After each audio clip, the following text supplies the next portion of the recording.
name's Orion Miller. I'm a surfer, musician, producer.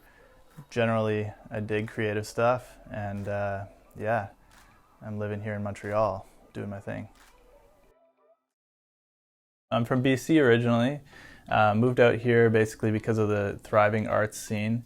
I really was into kind of the Montreal vibe. There's a really sweet underground for music specifically, but also just arts in general. So my band is called the Ohm Sound. We're a trio, and we play kind of neo-soul, jazz, hip-hop, prog kind of blend. We call it prog hop, but it's basically a blend of all kinds of different styles. Marina and I, the keyboard player, and I, we've played music together for a long time. And the drummer I knew because I went to school with him a long time ago. And we all kind of just ended up in Montreal. And that's when we count the forming of the band. Even though Marina and I were playing with another drummer before then, when we all came together in Montreal, that's when this style really developed into what it is now. Being influenced by that Montreal scene and also just creating all that music always together is what really helped us to develop that. So we play shows, we travel all over Canada playing shows and festivals. We have tours set up for Europe coming soon.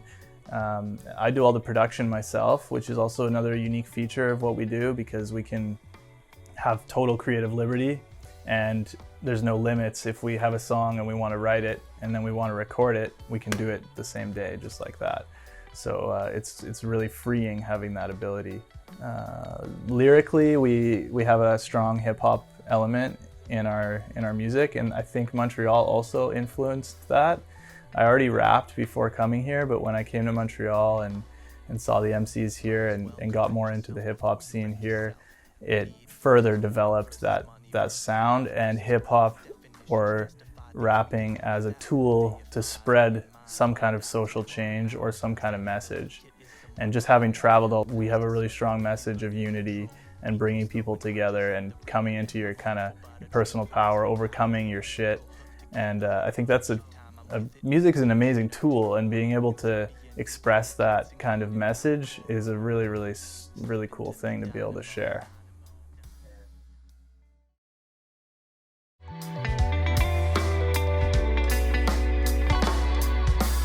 Might as well correct yourself before you wreck yourself. Need versus want versus money versus health versus wealth. Definitions justify things we could do without. Deify me and mine, blind eye till we bottom out. Static.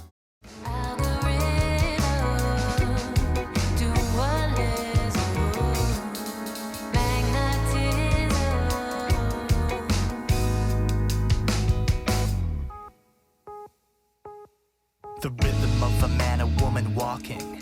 Ties to circulation as much as living vines interlocking. But it's shocking, people are products, so don't be mocking. They clock in your every moment, logged on or off, they're watching and they're not stopping. Defrauding and robbing. Yeah, so moving to Montreal was a big transition in lifestyle as well as for my music and my sports as well, because back in BC I was really focused on like outdoor mountain sports basically. So I was doing the mountain biking, as I mentioned, and mountain biking and rock climbing mostly. Yeah, so I learned to surf in Australia when I bought that van that came with that terrible waterlogged board. And that was definitely an experience because I'd surfed once before when I was like 10 years old in Mexico with my family, just on the whitewash. And suddenly I was in my head, because of snowboarding and everything, I was really confident. But once I paddled out there on this board that did not perform and in heavy Australian waves, I was like, wow, this is the real deal. Luckily, the waves were powerful enough that once I caught it, even on my waterlogged board, I was able to actually surf it. But it took me a long time to get there. Like, it's a very challenging sport. And I think that the confidence helped me though, because there was a lot of like salty locals that might have been like, who is this guy coming out here messing up my waves?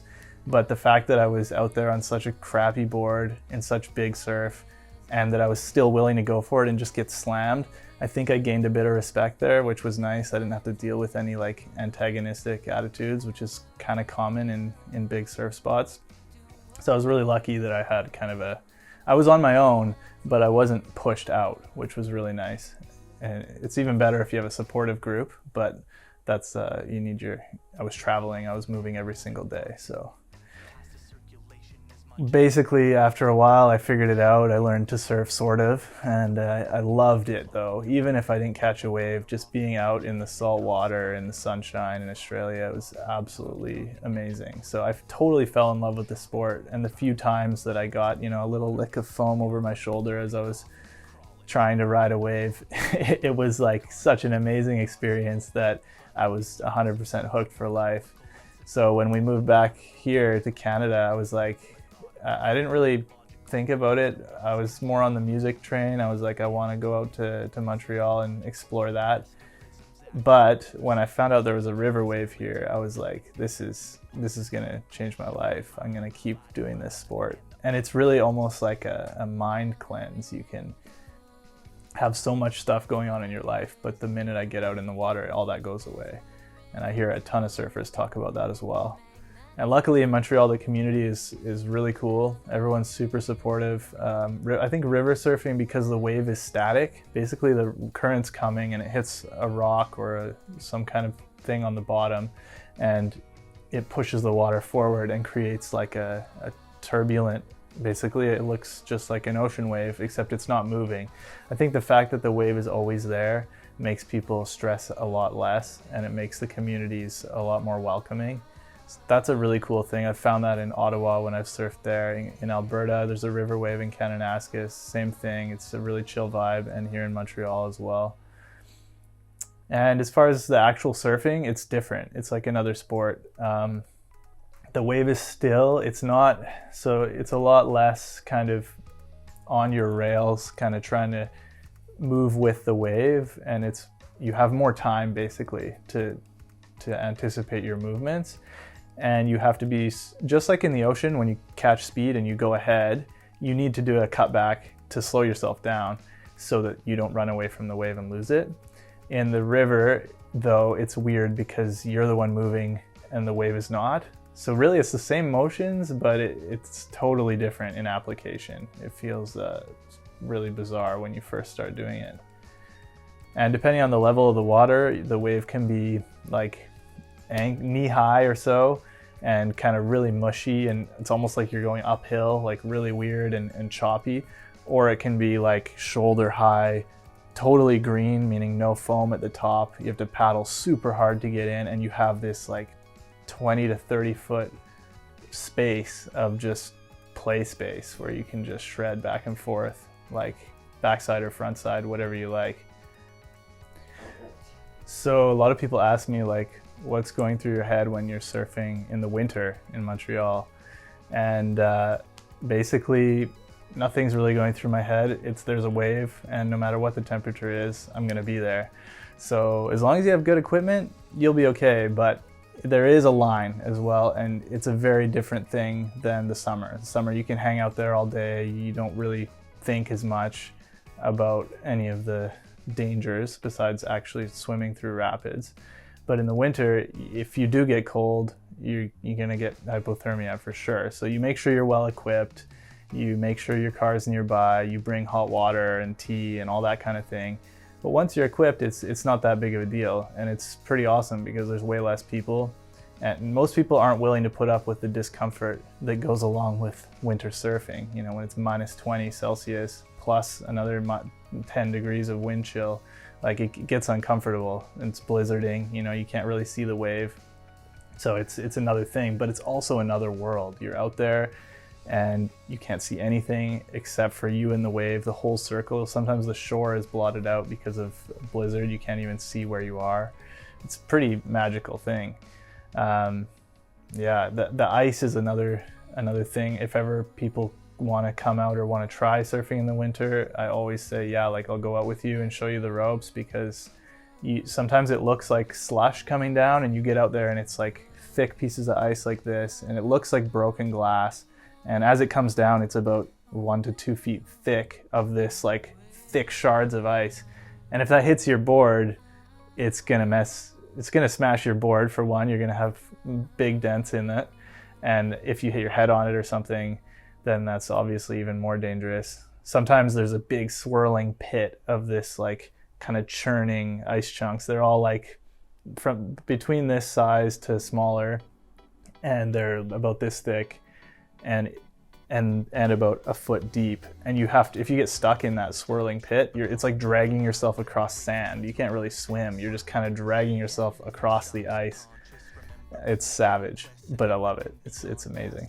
And then on the big days, the big ice days, that's when you really have to be careful, because you'll have pieces the size of semi-trailers coming down that are like a meter thick. And that is a really dangerous thing. And you have to know where to draw the line. Like, if this piece is coming at me, can I dodge it, or do I get out of the way and ditch the wave? And that's why it's really good, if anyone thinking of trying winter surfing, always better to go with someone who's experienced, because you don't mess around with that kind of thing. If you hit your head, you're unconscious in rapids in -20, forget about it. And a lot of people think surfers are just bums that go out and float in the waves and just surf. And maybe some of them are, and I've probably been in that space too. But training it'll take you to the next level. And for me, I have a pretty solid routine of doing yoga a lot. I find that really, really helps with my overall flexibility and kind of deeper core strength, which is really, really key for surfing. And I also do some specific physio exercises, weights, movements on a regular basis that really help with surfing as well. Just having some kind of routine like that, where you're aware of your body and aware of what you need for your surfing or for your sport, is going to make the biggest difference. In the same way that you have to train your body, you also have to train your mind.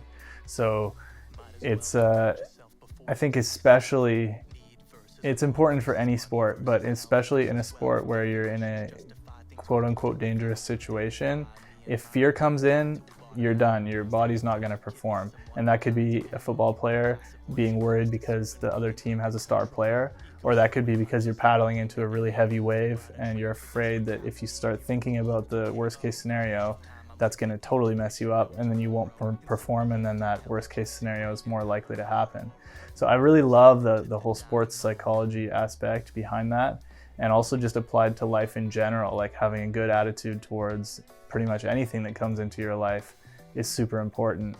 So for me, for surfing, it's a good way to practice what I preach, and even lyrically in our music, we're talking about that kind of stuff as well. So in the surf, it's a way to calm down, but it's also a way to challenge yourself, because you're in situations that are uncomfortable. And if you have that smooth, calm mindset, then even when you're in a turbulent situation, you're gonna know how to be calm, and you're gonna know how to get through it in the best way.